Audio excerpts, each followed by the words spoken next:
ప్రార్థన చేసుకుందామండి. ప్రేమగల తండ్రి, కృపగల దేవ, జీవం గల నాయన, పరిశుద్ధుడైన మహా గొప్ప దేవ, ప్రతి వేకువజామున మీ మాటలను ఆధారం చేసుకుని మిమ్మల్ని స్తుతించుటకు మేము ఆశపడుచుండగా మరొక నూతన దినమును మాకు అనుగ్రహించినందుకు స్తుతులు చెల్లిస్తున్నాం నాయన. ఇంతవరకు చక్కని విషయాలు తండ్రి మీ పిల్లల ద్వారా మేము విని ఉన్నాం.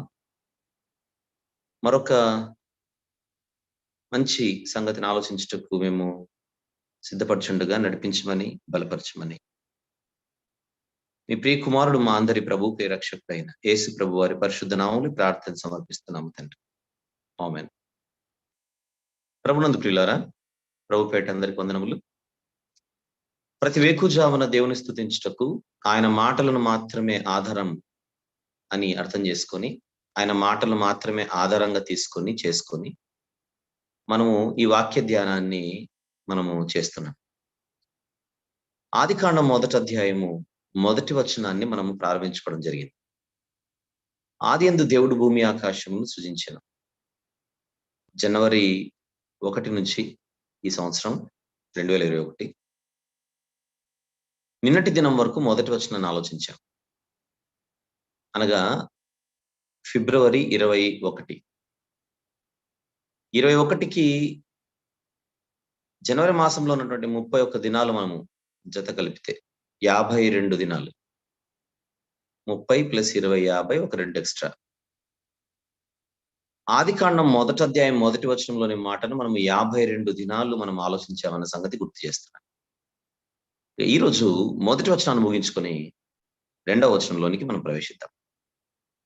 స్క్రీన్ మీద చూద్దాం. ఆదికాండం 1వ అధ్యాయము 2వ వచనం దయచేసి చూద్దాం.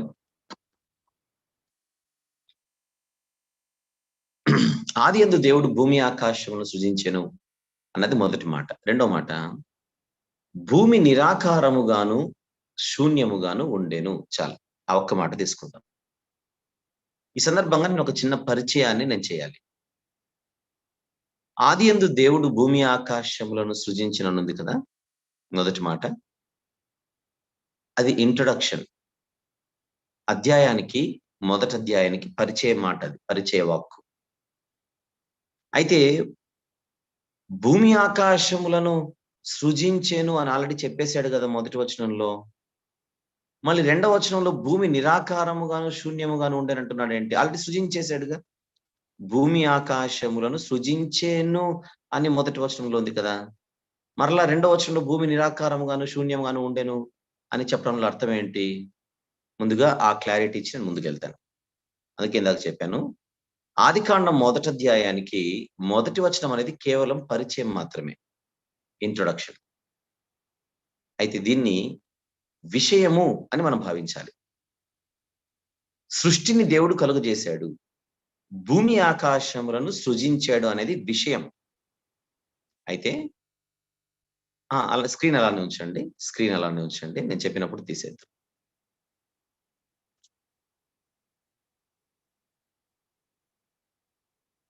ఆదియందు దేవుడు భూమి ఆకాశములను సృజించెను అనేది విషయం.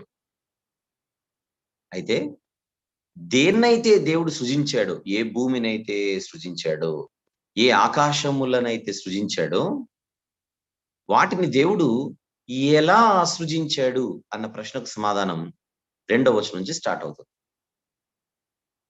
ఏమి సృజించాడు అనే ప్రశ్నకు మొదటి వచనం సమాధానం. మరలా దేవుడు ఏమి సృజించాడు ఆదియందు అనే ప్రశ్నకు మొదటి వచనం సమాధానం. వచ్చేసింది సమాధానం. ఏం సృజించాడు? భూమి ఆకాశములను సృజించాడు. Answer is over. అయితే దేన్నైతే దేవుడు సృజించాడో, ఏ భూమి ఆకాశములనైతే దేవుడు సృజించాడో, సృజించినటువంటి ఆ భూమి ఆకాశములు దేవుడు ఇంతకు ఎలా సృజించాడు అనే ప్రశ్నకు 2వ వచనం నుంచి సమాధానం స్టార్ట్ అవుతుంది. అనగా మొదటి వచనంలో మనం విషయాన్ని చూడాలి, 2వ వచనం నుండి విధానమును చూడాలి. ఐ రిపీట్, మొదటి వచనంలో విషయాన్ని చూడాలి, 2వ వచనం నుండి విధానాన్ని చూడాలి. మనం ఇంతకాలం విషయాన్ని చూసాం. ఆదియందు దేవుడు భూమి ఆకాశములను సృజించెను అన్నది విషయం. సృజించినటువంటి వాటిని దేవుడు ఎలా సృజించాడో వివరించడానికే 2వ వచనం నుండి భక్తుడు చక్కని సంగతులు మనకు వివరించడం జరిగింది. ఇప్పుడు నన్ను చూయించండి. ఇప్పుడు నన్ను చూయించండి. అర్థం చేసుకుంటున్నారు కదా! మనం 2వ వచనంలోకెళ్తున్నాం గనుక, ఈ పరిచయాన్ని 2వ వచనం నుండి మనం చూడబోయే సంగతులకు పరిచయాన్ని ఇవ్వడం నా బాధ్యత. ఇక మీదట ఎప్పుడైనా మనం ఆదికాండం చదివేటప్పుడు, మొదటి వచనంలో విషయం చూడాలి. 2వ వచనం నుండి విధానం చూడాలి. ఏమి సృజించాడు ఆదియందు దేవుడు అనే ప్రశ్నకు మొదటి వచనం సమాధానం. ఎలా సృజించాడు ఆ దేవుడు ఆ భూమి ఆకాశములను అన్న ప్రశ్నకు 2వ వచనం నుండి సమాధానం దొరుకుతుంది. ఇక జాగ్రత్తగా ఆలోచిస్తే 2వ వచనం విధానానికి ప్రారంభం. మరలా 2వ వచనం విధానంకు సృష్టి ఎలా కలుగజేయబడిందో ఆ విధానానికి ప్రారంభం. అందుకోసమే భూమి నిరాకారముగాను, శూన్యముగాను ఉండెను అని చూపించాడు. It was formless and empty. ఎప్పుడు శూన్యముగా ఉండినది? ఎప్పుడు నిరాకారంగా ఉండినది అని అడిగితే ప్రారంభపు స్థితి. కనుక మీరు 2వ వచనానికి మొదటి వచనాన్ని లింక్ చేసి చదివే క్రమంలో చాలా జాగ్రత్తగా విభజించాలి. మొదటి వచనంలో ఉన్నది వేరు, 2వ వచనంలో ఉన్నది 2వ వచనం నుండి ప్రారంభమవుతున్నటువంటి సంగతి వేరు. రైట్. ఇప్పుడు భూమి నిరాకారముగాను, శూన్యముగాను ఉండెను అని చెప్పడంలో భక్తుని ఉద్దేశ్యం ఏంటి? పరిశుద్ధాత్ముని ప్రేరణ చేత. అంటే భూమి యొక్క ప్రారంభపు స్థితి అది. సృజించిన తర్వాత నిరాకారముగా ఉండినది, సృజించిన తర్వాత శూన్యంగా ఉండిందని అనుకోకూడదు. ఎందుకంటే మీరు పైన వచనం చదివి కిందకొస్తాం గదా! ఆదియందు దేవుడు భూమి ఆకాశములను సృజించెను అని చెప్పేసాడు గదా! ఓహో! సృజించిన తర్వాత శూన్యంగా ఉండిందేమో, సృజించిన తర్వాత అంటే పని పూర్తయిన తర్వాత నిరాకారంగా ఉందేమో అని అనుకోకూడదు. అని అనుకోకూడదు. అందుకే అక్కడ విషయాన్ని చూడాలి. ఇక్కడ విధానాన్ని చూడాలి. ఈ సందర్భంగా ఒక విచిత్రమైనటువంటి విషయాన్ని నేను పంచుకుంటా. బైబిల్‌ని చదివేటప్పుడు చాలా మంది వివిధ రకాలుగా వివరిస్తూ ఉంటారు కదా! అలా వివరించే వివరణలో ఇప్పుడు నేను చూపించిన 2వ వచనం ఏదైతే ఉందో, భూమి నిరాకారముగాను, శూన్యముగాను ఉండెను అనే మాట ఏదైతే ఉందో, దాన్ని బేస్ చేసుకొని క్రైస్తవ ప్రపంచంలో ఒక సిద్ధాంతాన్ని తీసుకొనొచ్చారు చరిత్రలో. అదేంటనగా, ఈరోజు మనం అనుభవిస్తున్నటువంటి సృష్టి అయితే ఉన్నదో, ఇది 2వ సృష్టి. దీనికంటే ముందు దేవుడు ఒక సృష్టిని కలుగజేశాడు. కానీ నోవహు గారి తరంలో ఎలాగైతే మనుషులు పాపం చేసినప్పుడు దేవుడు భూమిని నాశనం చేశాడో, పాత సృష్టిలో ఈ సృష్టి కంటే ముందున్నటువంటి సృష్టిలో అప్పుడు కూడా మనుషులు ఉండేవారు. ఆదాము గారి కంటే ముందు. ఆదాము మొదటి మానవుడు కాదు. ఆదాము గారి కంటే ముందు వేరే ప్రజలుండేవాళ్ళు మనలాంటోళ్ళే. వాళ్ళు కూడా అలా పాపం చేయడం వలన దేవుడు వాళ్ళందరిని తీసేసి భూమిని బాగా శిక్షించాడు. అందుకే అది నిరాకారం అయిపోయింది. అని చెప్పే ఒక సిద్ధాంతము చరిత్రలో చోటు చేసుకుంది. చాలా కాలం దాన్ని కొంతమంది నమ్మారు కూడా. ఈ మాట నేను చెప్పిన తర్వాత మీకేమైనా నమ్మాలనిపిస్తుందా? పొర్రపాటున కూడా అనిపించకూడదని చెప్తున్నాను అందుకే. పొర్రపాటున కూడా అనిపించకూడదు. కాకపోతే అలాంటి ఒక సిద్ధాంతం అన్నది క్రైస్తవ చరిత్రలో లేచింది, బయటికొచ్చింది, తీసుకొనొచ్చారు అని చెప్పడం ఇక్కడ నా ఉద్దేశ్యం.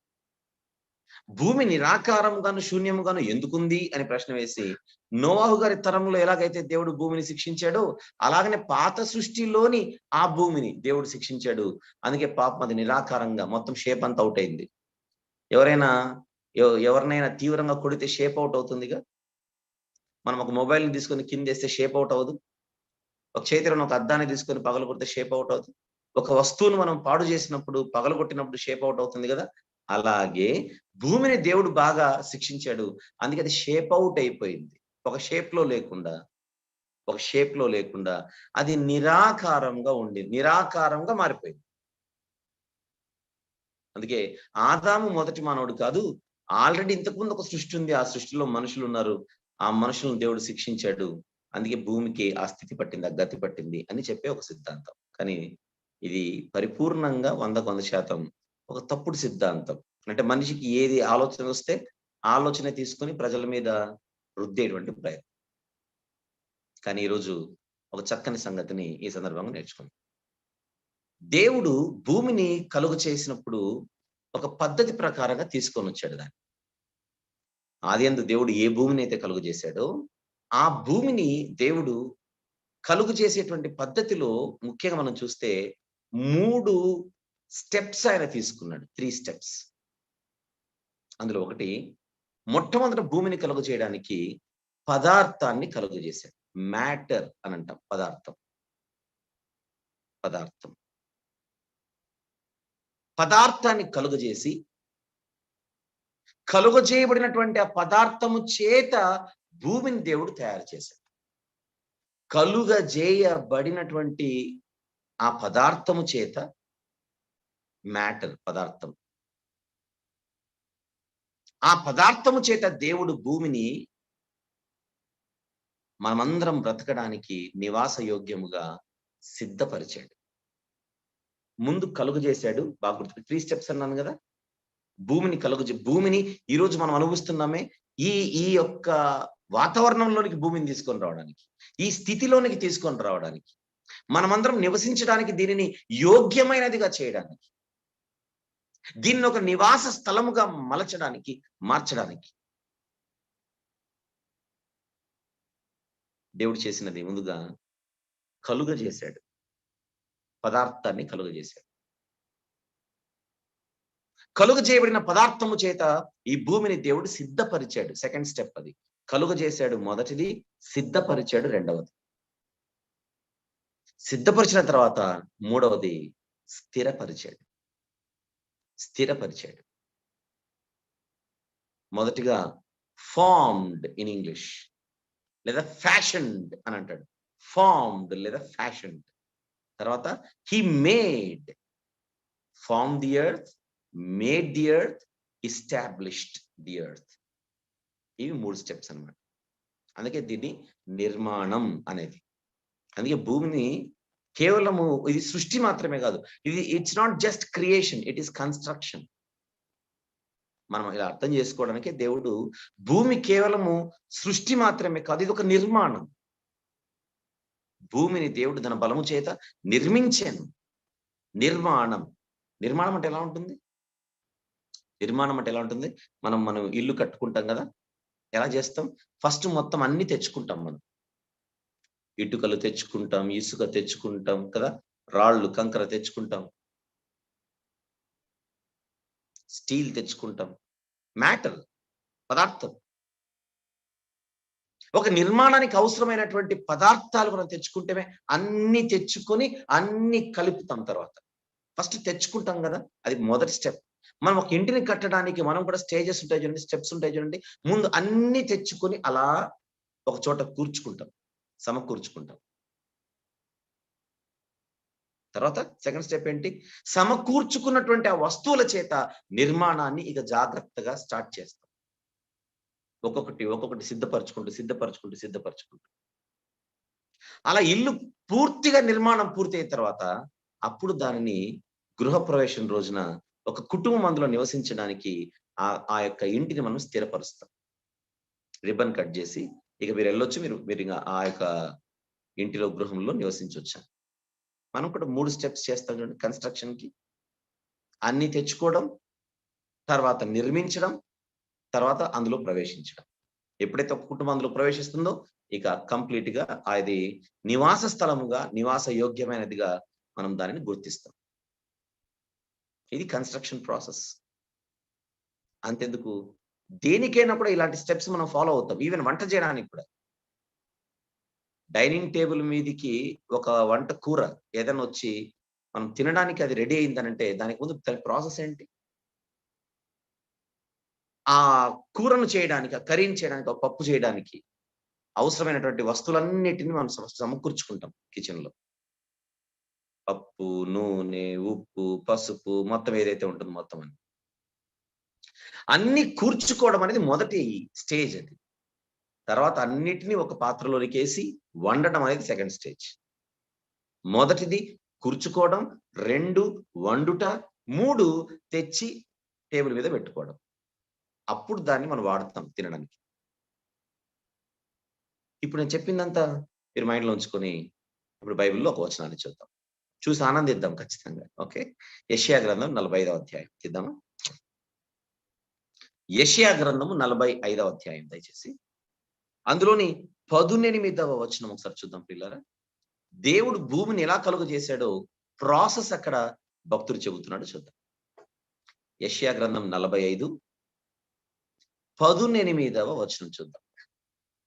ఆకాశములకు సృష్టికర్తయగు యెహోవాయే దేవుడు.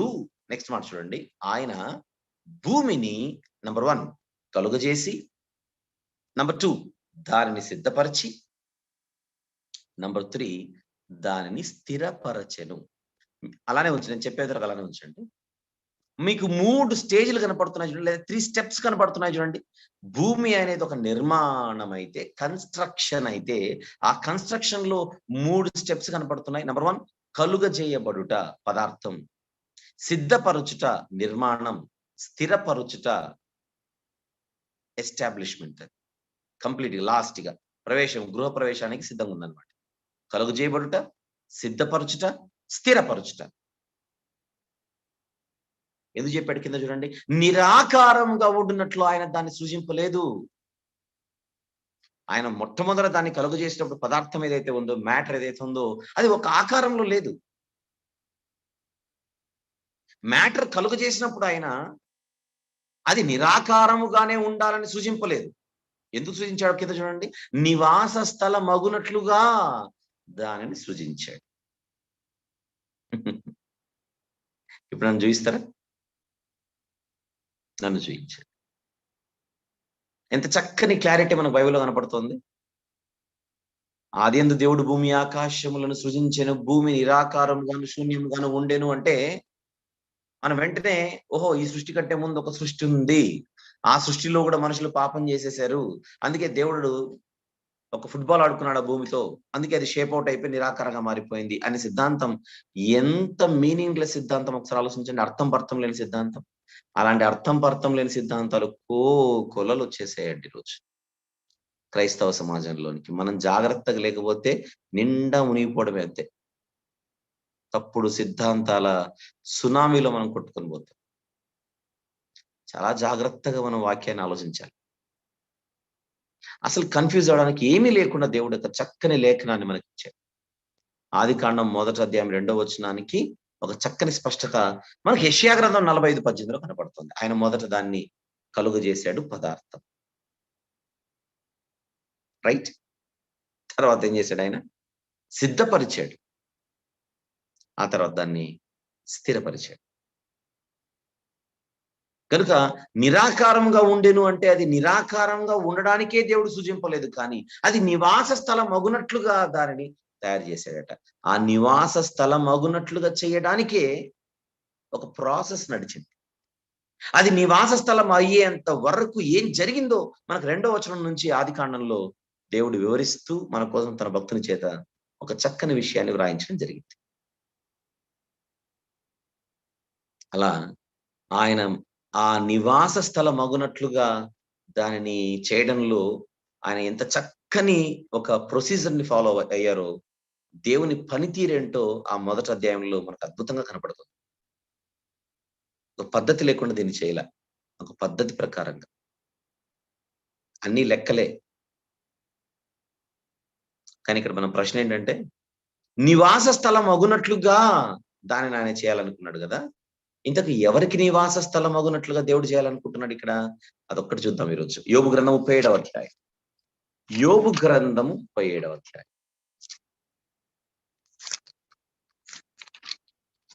12వ వచనం చూద్దామా? 12వ వచనం.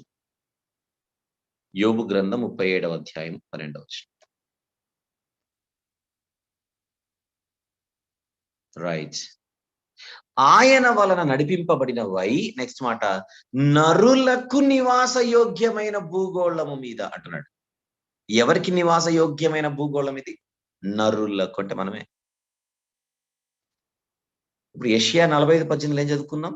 నిరాకారంగా ఉండినట్లు దేవుడు దాన్ని సృజించలేదు గాని నివాస స్థలం అగునట్లుగా దాన్ని సృజించాడు. ప్రశ్న ఎవరికి నివాస యోగ్యంగా ప్రభువా? అంటే దానికి సమాధానం 37:12లో యోబు గ్రంథం. ముఖ్యంగా నరుల కోసం. పక్షులుండొచ్చు, జంతువులుండొచ్చు, మిగిలినటువంటి సకల ఇతర జీవచరాలుండొచ్చు. కానీ అవన్నీ కాదు. వాటన్నిటికంటే ముఖ్యంగా మనకు నివాస యోగ్యమగునట్లుగా దాన్ని చేశాడు. అసలు మన కోసమే ఇదంతా. మన కోసమే. కీర్తనల గ్రంథంలో ఇంకొక వచనం చూద్దాం. 115వ కీర్తన దయచేసి.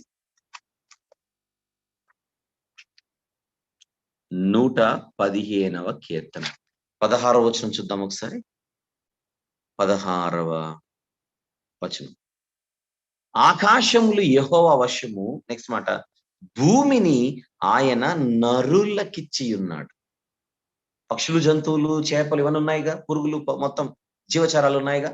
అవన్నీ ఉన్నాయి. కానీ వాస్తవానికి భూమిని కలుగజేసింది నరుల కోసం అనే ఆన్సర్ దొరుకుతుంది చూడండి. నన్ను చూపించండి. నిరాకారంగా ఉండినట్లు దాన్ని సృజింపలేదు. నివాస స్థలం అగునట్లుగా దాన్ని కలుగజేశాడు. యెషయా గ్రంథాలు చూస్తాం. అక్కడ ప్రశ్నించాం. ఎవరికి నివాస స్థలం అగునట్లుగా దేవా అని అడిగితే యోబు గ్రంథంలో మీకోసమే అని మనల్ని చూపిస్తున్నాడు. కీర్తన గ్రంథంలో మీకోసమే అని మనల్ని చూపిస్తున్నాడు.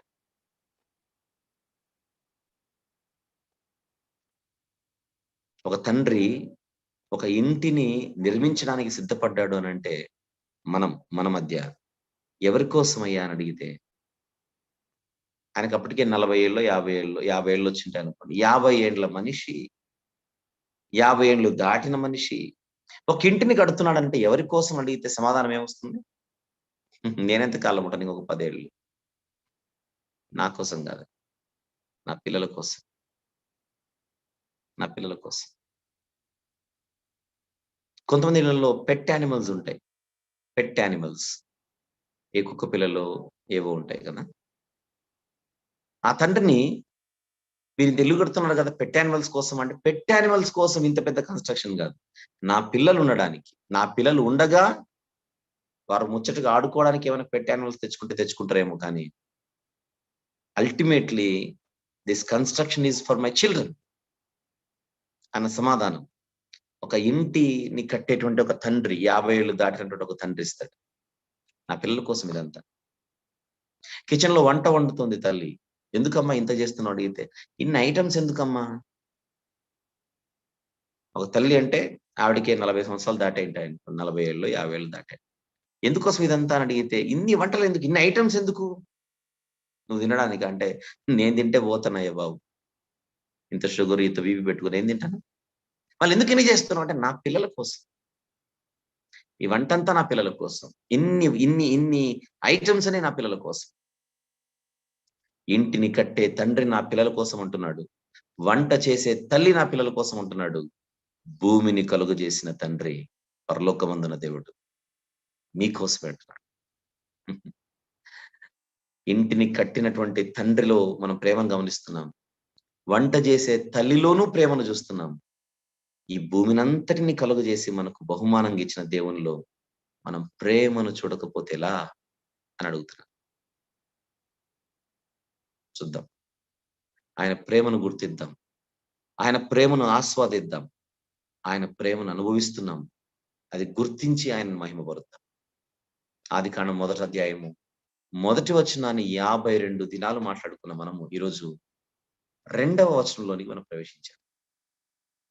అది నిరాకారంగా ఉండునట్లు దేవుడు కలుగ చేయలేదు కానీ, ఒక నిర్మించడానికి, ఒక నిర్మాణాన్ని చేపట్టినటువంటి ఆయన ఒక చక్కని విధానాన్ని చేపట్టి కలుగజేయడం, సిద్ధపరచడం, స్థిరపరచడం అన్న ఒక 3 స్టెప్స్‌ని ఆయన తీసుకొని ఆయన చక్కగా దీన్ని నిర్మించినట్టుగా మనం బైబిల్ గ్రంథంలో చూస్తున్నాం.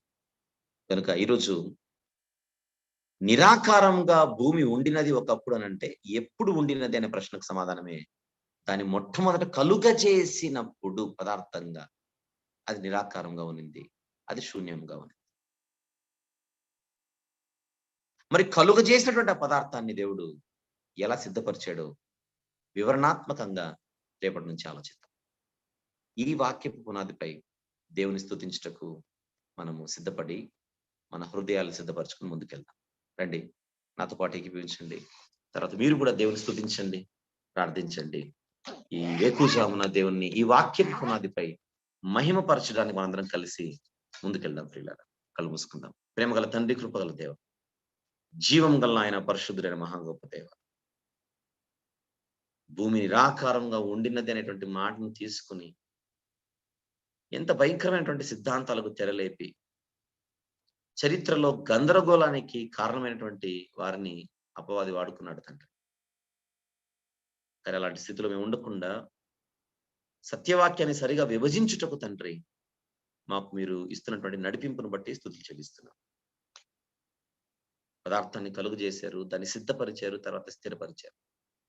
నిరాకారంగా ఉండినట్లుగా దీన్ని మీరు కలుగు చేయలేదు, కానీ సృజించలేదు, కానీ నివాస స్థలం అగునట్లుగా మీరు దీన్ని చేశారు తండ్రి. అది ఎవరికి నివాస స్థలం అని మేము ప్రశ్నించినప్పుడు మాకే అనే సమాధానం దొరుకుతుంది. ఏమంటే ఎంత ప్రేమ తండ్రి మీకు, ఏమంటే ఎంత ప్రేమ.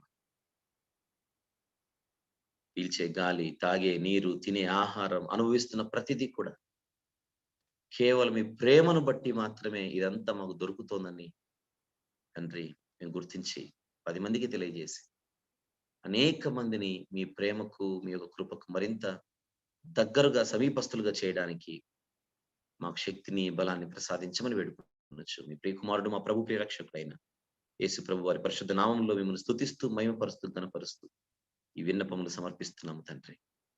ఆమేన్. అందరికి వందనాలు. ఓవర్ టు అబ్రహాం గారు.